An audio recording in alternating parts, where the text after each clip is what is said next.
दिल्ली विधानसभेचा निकाल लागलेला आहे. यामध्ये भाजपला विजय मिळाला आहे. तो कोणामुळे? तर काँग्रेसमुळे. तर आता जातीवादी आणि चाटुकार मीडिया अशा बातम्या बनवणार का की काँग्रेस ही भाजपची बी टीम आहे. काँग्रेसने एकट्याने निवडणूक लढवून आपची मते कापली. भाजप 27 वर्षानंतर दिल्लीच्या सत्तेत परतली.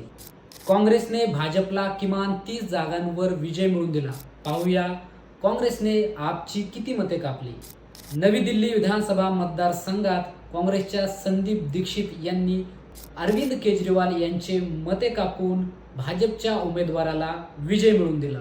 काँग्रेसने आपची मते कापली. काँग्रेस भाजपची बी टीम आहे का? दिल्ली विधानसभेमध्ये काँग्रेसने भाजपला जिंकवले. काँग्रेसने 30 जागांवर आम आदमी पक्षाच्या उमेदवारांच्या विजयी अंतरापेक्षा जास्त मते मिळवली. काँग्रेस आणि भाजपची छुपी युती. काँग्रेस भाजपची बी टीम आहे.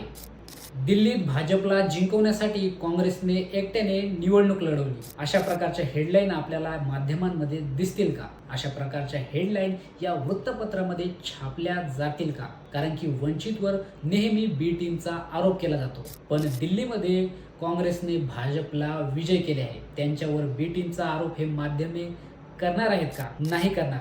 कारण की वंचित बहुजन आघाडी हे वंचित समूहांचा आवाज उठवते आणि चाटुकार आणि जातीवादी मीडिया वंचितला टार्गेट करत असते. पण हे जर काँग्रेस करत असेल, भाजपला वारंवार मदत करत असेल, तर त्यावर कुठल्याही प्रकारच्या बातम्या बनवण्यात येत नाही. कारण की त्यांचा हा जातीवाद प्रकर्षाने दिसून येतो. त्यामुळे आता जनतेला माहीत आहे की भाजपची नेमकी बी टीम कोण आहे आणि पत्रकार हे पत्रकार आहेत की चाटुकार आहेत हे आता जनतेने ओळखले आहे.